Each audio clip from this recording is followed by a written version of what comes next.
નમસ્કારમ બોલો તો ખરા. જય શ્રી કૃષ્ણ. મોટી ઉંમરના કોઈ ભેગા થાય ને એટલે તમારે કોઈ પણ સામા મળતા હોય, સોસાયટીમાં હોય, તમારા ફ્લેટમાં હોય, આપણે ગામડે ગયા હોય, એની સામે મળે એટલે તમારે એવું કહી દેવાનું જય શ્રી કૃષ્ણ, અને આનંદ આવી જાય, એને મજા આવી જાય. વાહ, તો સંસ્કારી, સરસ કહેવાય, તો બહુ સરસ. હા, સિટીનો છોકરો છે પણ સંસ્કારી છે. જય શ્રી કૃષ્ણ. શુભ શરૂઆત એનાથી થશે તો તમારા મનના વિચારો જે છે એ આગળ શુદ્ધ રહેશે. ધોરણ 10 આપણે જ્યારે ચાલુ કર્યું ત્યાર પછી પ્રાર્થના સભાનું આપણે દરરોજ આયોજન કરીએ. નવા નવા વક્તાઓ તમારી સામે આવે, મોટિવેટ, સરસ મજાની સારી સારી વાતો લઈને. પછી તમે જો આમ ડેઈલી તમને આવું દરરોજ નવું કંઈક પીરસવાનું આવતું હોય એટલે તમારી ઝંખ ના જાગે, ઉત્સાહ કે કાલ કોણ કહેશે, શું વાત હશે. અમે જનરલી જ્યારે ટીચર્સ ટ્રેનિંગ હોય ત્યારે એક વક્તા આવે, શૈલેષભાઈ સકપરિયા. એટલે અમને ખ્યાલ જ હોય ક્યાંથી એ સ્ટાર્ટ કરશે પોતાનું સ્પીચ. એ શરૂઆત કરે આજની વાર્તા, અહીંયાથી એની શરૂઆત હોય. આખો એને જુદા જુદા ઘણા બધા હપ્તાઓ આપ્યા, મોબાઈલમાં આવતું, અમે ડેઈલી વાંચતા, અલગ અલગ હોય. શરૂઆત એનાથી જ થાય એટલે તમને એની ઝંખ ના જાગે અને આમ શાંત મન થઈ જાય. તમે જો આપણે પેલી શરૂઆત કરી 2-3 દિવસથી આવતા હતા ને જાતા હતા ને આ દેન બધું હરવેર પડ્યા આવે ને ધીમે ધીમે ગોઠવાઈ જાય, સરસ મજાનું શાંત વાતાવરણ થઈ જાય. તમારું જે ચંચળતા હોય ને એના ઉપર કંટ્રોલ આવી જાય, શાંતિ થઈ જાય.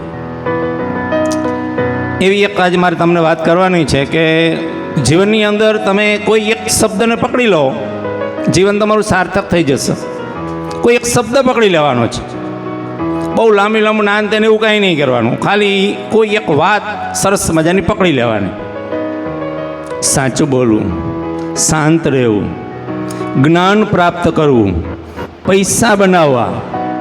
હા, અલગ અલગ જીવનની અંદર કંઈક ને કંઈક પોતપોતાનું એચિવમેન્ટ હોય. એમાં એક સરસ મજાનું ગામડું, ગોકુળિયું ગામ, સૌરાષ્ટ્રનું ગામ, આપણો સૌરાષ્ટ્ર છે એ ધરતી.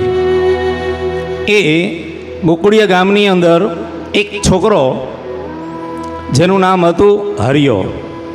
શું નામ હતું? હરિયો એનું નામ.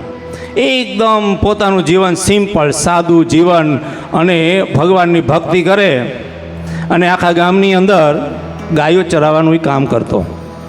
આખા ગામની અંદરની જે કંઈ ગાયો હોય એ પોતે ચરાવવા જાય. સવારમાં વહેલો ઉઠી જાય અને એનું જે ચોક હોય એ ચોકની અંદર પહોંચી જાય. પોતપોતાના ગામની અંદર બધી ગાયો જે છે અહીંયા ભેગી થાય અને આખો દિવસ એ જંગલમાં ચરાવવા જાય. સાંજ પડે અને સાચવીને ગાયો લાવે, સેફ બધી ગાયો સાચવીને લાવે, ખૂબ એને ઘાસ ખવડાવે અને એવું એનું સાદું જીવન. સાંજ પડે એટલે ઘરે આવે, જમી અને ગામના ચોકમાં ભગવાનનું મંદિર હોય એ મંદિરે પૂજાપાઠ કરે, આરતી કરે, ધૂન કરે. એકદમ જીવન શાંત, એની અંદર શુદ્ધતા, પવિત્રતા, કોઈ પ્રકારનું કાંઈ લઈ લેવું કે આ તે કાંઈ દ્વેષ ભાવ નહીં, એની અંદર કોઈ ઝંખનાઈ બીજી નહીં, એકદમ સિમ્પલ લાઈફ. અને સાંજ પડે ભગવાનની ભક્તિ કરે.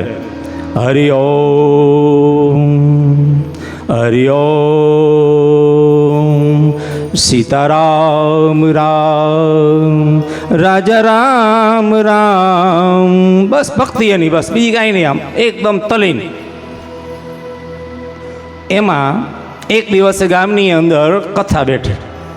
સપ્તાહ 2 ને મોરારી બાપુ, રમેશ ઓઝા, ના કેટલા હે. કથા બેઠી એટલે એનો એક મિત્ર, ભાઈબંધ, એનો એક ખાસ મિત્ર. કથા દરરોજ હોય પણ આ હરિયો તો દરરોજ ગાયો ચરાવવા જતો રહે. કથા બેઠે એટલે એનો ભાઈબંધે પૂછ્યું, હરિયાઈ કે આપણા ગામમાં કથા બેઠી છે, તને ખ્યાલ છે? કે હા. તો એક દિવસ આવને કથામાં, ભાઈ મજા આવશે, આનંદ આવશે, સત્સંગ થશે, ભગવાનની ભક્તિ થશે. તો એ કે ના, મારે તો આવી રીતે ગાયો ચરાવવાનું, એક દિવસ રજા રાખી દેજે, આવ. આવા પણ મિત્રો હોવા જોઈએ. એટલે એ કે કાંઈ વાંધો નહીં, ચાલો હું કાલે આવીશ. ગામમાં જાણ કરી કે કાલે રજા રહેશે, મારે કથામાં જવાનું છે. કથામાં સામે આવીને બેસી ગયો, આમ છેડે આમ વચ્ચે ના ક્યાંય નહીં. જેને ભક્તિ આમ પ્રાપ્ત કરવી હોય, કંઈક જાણવું હોય, સામે આવીને જે કથાકાર હતા સામે આવીને બેસી ગયો. કથાકારે આ તે બધું એની શરૂઆત કરી, જુદા જુદા પ્રકાર અન્ય પ્રકારની વાતો કરી, સરસ મજાની સારી વાતો હતી, ભગવાનની ભક્તિ હતી. એમાં એક શબ્દ હરિયાએ પકડી લીધો, મોટાની સેવા ચાકરી કરાય. યાદ રાખજો, મોટાની સેવા ચાકરી કરાય. બસ આ એક શબ્દ એને પકડી લીધો. ઘરે ગયો, સાંજે એના મનની અંદર સતત વિચાર જ આવતો હતો, મોટાની સેવા કરાય, મોટાની સેવા કરાય, ચાકરી કરાય. ઘરે ગયો, એની મમ્મીએ જમવાનું બનાવ્યું, જમ્યો નહીં, થોડું ઘણું જમ્યો. એટલે મમ્મીએ પૂછ્યું, શું થયું બેટા, કેમ કાંઈ તકલીફ, કાંઈ શું થયું? કે કાંઈ નહીં, બસ આખી રાત મનની અંદર વિચાર જ આવે અને મોટાની સેવા ચાકરી કરાય. ભગવાનની પ્રાપ્તિ તમારે કરવી હોય, સેવા ચાકરી કરાય. બીજા દિવસે એના મનની અંદર નક્કી થઈ ગયું કે સેવા ચાકરી જ આપણે કરવી છે, મારે બીજું કંઈ કરવું નથી. બીજા દિવસે ગામ લોકોને જાણ કરી કે હવેથી હું ગાયો ચરાવવાનો નથી. બધાએ વિચાર કર્યો, કેમ આ હરિયાનું શું થઈ ગયું આવું બધું કરી? બધા એને સમજાવ્યો, ભાઈ તું કેવી સરસ મજાની ગાયો ચરાવે છે, સાહેબ આ તે બધું નહીં, મારે એ કે ગાયો ચરાવી નથી. મનમાં એને વિચાર કે મારે સેવા ચાકરી કરવી છે, તો મોટો કોણ? મોટો મારે વ્યાખ્યા એની, મોટો કોણ કહેવાય, કોને મોટો કહેવાય? એટલે મનની અંદર એને વિચાર આવ્યો, સીધું એકદમ એનું જીવન સાદું. એ કે આપણા ગામમાં તો મોટો સરપંચ કહેવાય. કોણ હોય મોટો? સરપંચ. સરપંચની સેવા ચાકરી કરાય. સરપંચ પાસે ગયો, સરપંચને કહ્યું, મારે હવે ગાયો નથી ચરાવી, મારે તમારી સેવા કરવી છે. એ કે એવી તને શું થઈ ગયું, મારી શું સેવા? ના, એ કે મારે તમારી સેવા કરવી છે. સવારથી સાંજ એના ઘરની અંદર એ પોતે કામ કરે, એનું ધ્યાન આપે, ચોપડા તે કાંઈ ફાઇલું લાવી તો લાવે, એની સાથે સાથે જાય. ધીમે ધીમે કરતાં એ સરપંચને આ હરિયો વહાલો થઈ ગયો. એટલું બધું ધ્યાન રાખે, ચાકરી કરે, બહુ વહાલો થઈ ગયો, અંગત માણસ થઈ ગયો. એનો ઘરના બધા સભ્યો કરતાં વહાલો લાગવા માંડ્યો, કેમ કે એને કામ એ પ્રકારનું કર્યું. એક દિવસ જિલ્લામાંથી એક અધિકારી ગામમાં આવ્યા સરપંચને મળવા માટે, એવું બન્યું. તો સરપંચ એને પગમાં પડી ગયા, એની સામે બેસી ગયા અને અધિકારી ખુરશી ઉપર. એટલે હરિયાને એમ થયું, હરિએ પૂછ્યું સરપંચને, એ કે સાહેબ તમારા કરતાં મોટા કહેવાય? કે હા ભગત, આ તો મારા કરતાં મોટા કહેવાય, આ તો જિલ્લાના અધિકારી જે સાહેબ છે. તો કે હવે મારે એની સેવા કરવી, કેમ કે એ મોટા કહેવાય. એ કે કાંઈ વાંધો નહીં, જિલ્લા અધિકારીને વાત કરી, હવેથી હું તમારી સેવા કરીશ, તમારું ધ્યાન આપીશ. એટલે એને જોયું કે આ માણસ સારો લાગે છે, કાંઈ વાંધો નહીં, ચાલ મારી સાથે. જિલ્લાના અધિકારી હતા, એની સાથે સાથે ગયો, એના ઘરે ગયો, ઓફિસમાં કામ કરે. અહીંયા પણ એવું જ એનું કામ, એકદમ સિમ્પલ લાઈફ, સાદું જીવન, એટલું બધું એ અધિકારીનું ધ્યાન આપે. અહીંયા પણ વહાલો થઈ ગયો, એકદમ આનંદમાં રહીએ, એનું કામ જ કરવાનું, બીજી કાંઈ વાત નહીં. અધિકારી થઈ ગયો, વાહ સરસ, ગામડાનો છોકરો પણ કેટલું બધું સરસ કામ કરે છે. એમાં બન્યું એવું કે જિલ્લાના જે અધિકારી હતા એને એક આખા રાજ્યના વડા હોય એની પાસે જવાનું થયું. એટલે અધિકારીને એમ થયું, ચાલ ને મારે એકલો નથી જાઉં, હરિયાને લઈ જાઓ ભેગો. હરિયો ભેગો ગયો. ત્યાં જઈને આ અધિકારીએ નમન કર્યા, નમન એના જે આખા રાજ્યના વડા હોય ને, નમન કર્યા અને એની યારે વાતો કરીને અંતે બધું કહ્યું પ્રમાણે હરિયો કે સાહેબ તમારા કરતાં મોટા કહેવાય?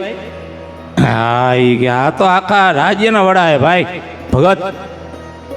એ કે તો હવે આપણે છૂટા. તો એ કે હવે હું આ સાહેબની સેવા કરીશ, રાજ્યના વડા. એની એટલી બધી સેવા કરી, એટલું બધું ધ્યાન આપ્યું, હૃદય જીતી લીધું. એ માણસે એનું હૃદય જીતી લીધું. આમ ધીમે ધીમે સેવા કરે. પછી એક દિવસ એ રાજ્યના જે વડા હતા એને એ આખા જે રાજ્યના દેશના રાજા પાસે જવાનું થયું. રાજા સૈયદ રાજા પાસે જવાનું થયું. આ સાહેબને એમ થયું, લાવને આને કંઈ રાજ્ય દરબાર નહીં જોયો હોય ભેગો લઈ લો. હરિયો ગયો ભેગો, રાજ દરબાર આમ અકડે ઠઠ હતો, આમ બધું અધિકારી જે હતા રાજ્યના વડા રાજાને નમન કર્યા ની વાતમાં એની બધું એ પ્રમાણે જે કાંઈ હતું એ પ્રમાણે આજ્ઞાનું પાલન કરતા હતા. હરિયો ભેગો જ હતો. એ કે સાહેબ તમારા કરતા એ મોટા? અરે ભલામણ, આ તો રાજા કહેવાય, રાજા, આખા રાજ્ય નહીં તો રાજા કહેવાય. તો કે આપણે છૂટા, તો હવે એ કે હું રાજાની સેવા કરીશ.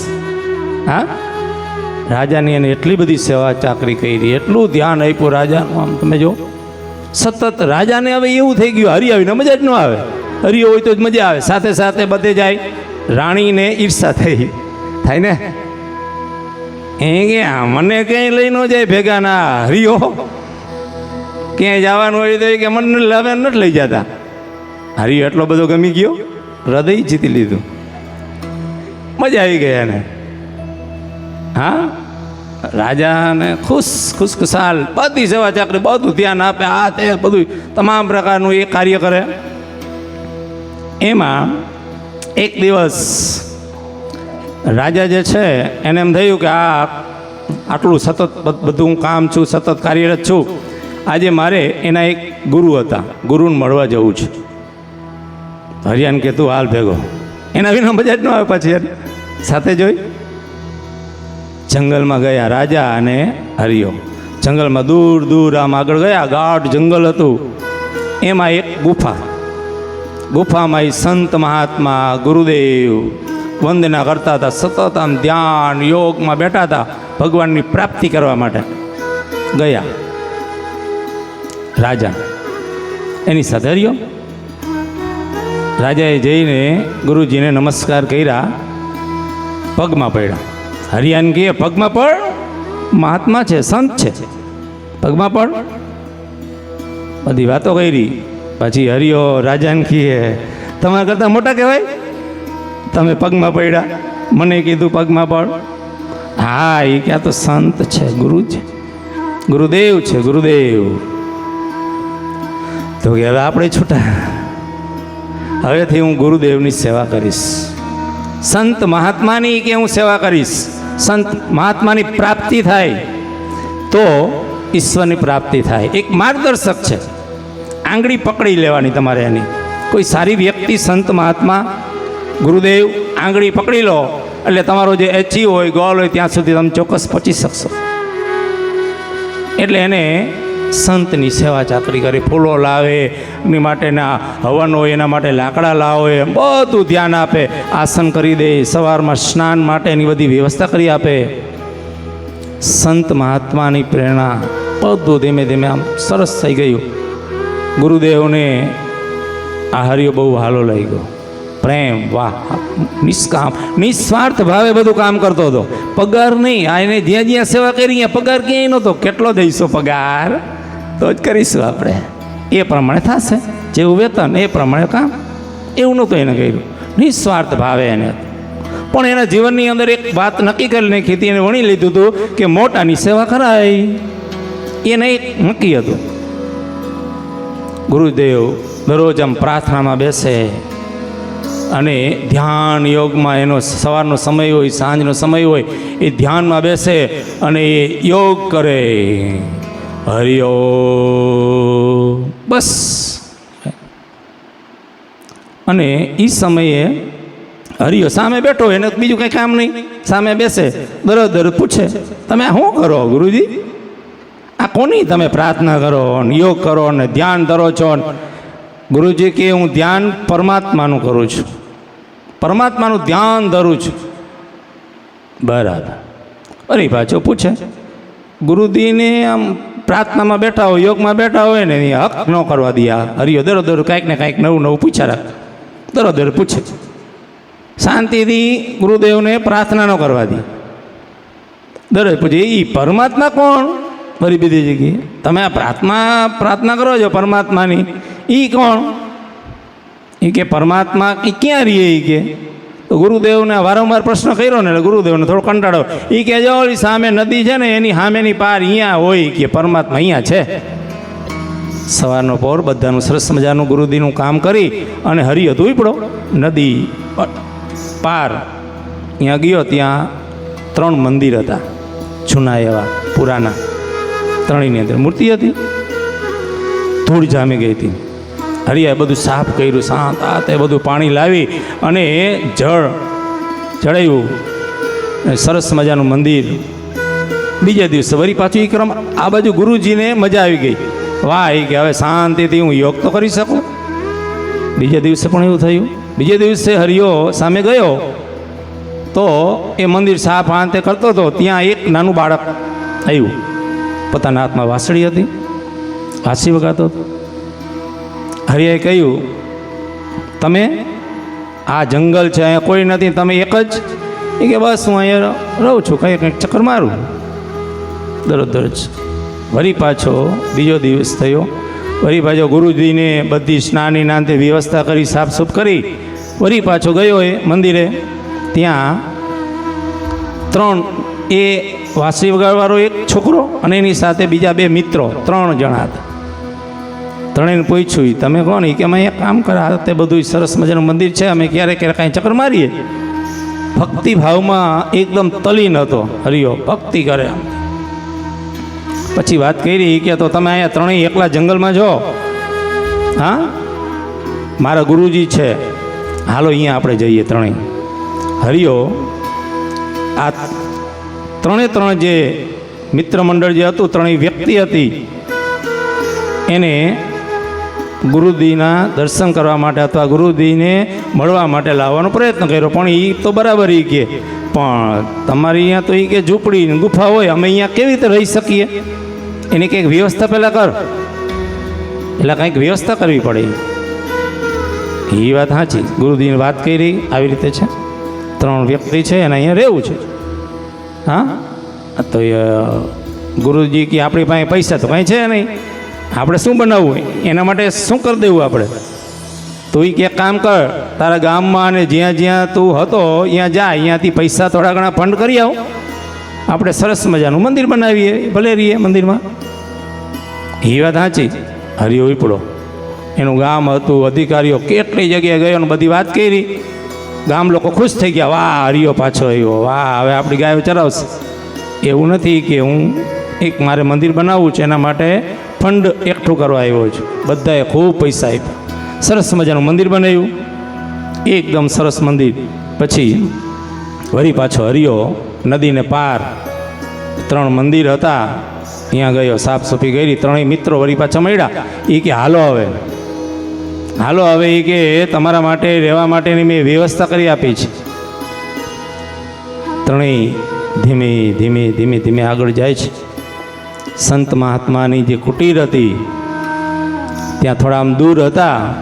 ત્યાં સંત મહાત્માની નજર એ 3 વ્યક્તિ ઉપર પડી. હરિયો તો ઓળખી ન શક્યો, પણ સંત મહાત્મા ધ્યાનમાં લિંગન હતા અને નજર આમ એની ખોલી તો સામેને જોયું, ઓહો આ 3 વ્યક્તિ એટલે પરમાત્મા 3 આવી રહ્યા હતા. એ 3 વ્યક્તિ એટલે બ્રહ્મા, વિષ્ણુ અને મહેશ પ્રાપ્તિ થઈ ગઈ. એને 3 વ્યક્તિ જે આવી રહ્યા, બ્રહ્મા, વિષ્ણુ, મહેશ. ગુરુજી ઊભા થઈ અને નમન કરી કે પગમાં પડી ગયા, ખુશ થઈ ગયા. વાહ હરિયા વાહ, આટલા વર્ષોથી જે હું કરી રહ્યો હતો હું પ્રાપ્ત ન કરી શક્યો, સંસાર છોડી દીધું બધું, હા ધ્યાનમાં હું પ્રાપ્ત ન કરી શક્યો. હરિયા તે પરમાત્માને પ્રાપ્ત કર્યા છે. ગુરુજીના એ નમન હતા, આ પરમાત્મા છે. હરિયો ખુશ ખુશાલ થઈ ગયો, આનંદમાં આવી ગયો. બ્રહ્મા, વિષ્ણુ અને મહેશ એના પગમાં પડી ગયો, આશીર્વાદ લીધા. પછી ગામ લોકોને બધાને બોલાવ્યા, ગામ લોકો ખુશ થઈ ગયા, ઈશ્વરના દર્શન થયા, ભગવાનની પ્રાપ્તિ થઈ. ગામ લોકો ખુશ થઈ ગયા અને હરિયા ઉપર એટલો બધો પ્રેમ વરસ્યો. વાહ, કેટલું સરસ કામ તે કરી આપ્યું. 3 મંદિરમાં વસવાટ થયો અને સતત હંમેશા ગામ લોકો ત્યાં રહ્યા અને ઈશ્વરની પ્રાપ્તિ માટે સતત એની સેવા કરવા લાગ્યા. જીવનની અંદર એ વાત મારે તમને કરવાની હતી કે નક્કી તમે કરી લો, નિસ્વાર્થ ભાવે કોઈ કાર્ય કરશો તો ચોક્કસ પરમાત્મા સુધી પણ પહોંચી શકાશે. બાકીના કાર્યો તો બહુ સામાન્ય છે, એ તો બધું થઈ જાય થોડીક મહેનત કરવાથી. પણ ઈશ્વર પ્રાપ્તિ સુધી મનની અંદર એક નક્કી હોવું જોઈએ કે આ મારે કરવું છે, આ કામ કરવું છે. સતત તમારા મનની અંદર એનો વિચાર આવવો જોઈએ, ત્યારે એ શક્ય બને છે. અને હરિયો પછી જંગલમાં જ રહે છે અને ભગવાનની ભક્તિ કરે છે. બ્રહ્મા વિષ્ણુ મહેશ ત્યાંથી અલોપ થઈ જાય છે, એ પોતાના વાસમાં જતા રહે છે. પણ એટલી બધી એની ભક્તિ હતી, એટલી બધી એની સેવા ચાકરી હતી, ઈશ્વરને પણ સામેથી આવવું પડે. આ વાત છે. એટલે મનમાં એક તમે નક્કી કરી લો, ગાંઠ વાળી લેવાની. આપણે કહીએ ને ગાંઠ વાળી લેવાની, બસ કે મારે આ કાર્ય કરવું છે. યોગ્ય કાર્ય તરફ આગળ વધીએ. અસ્તુ. જય હિન્દ, જય ભારત, જય ભારત, જય ભારત.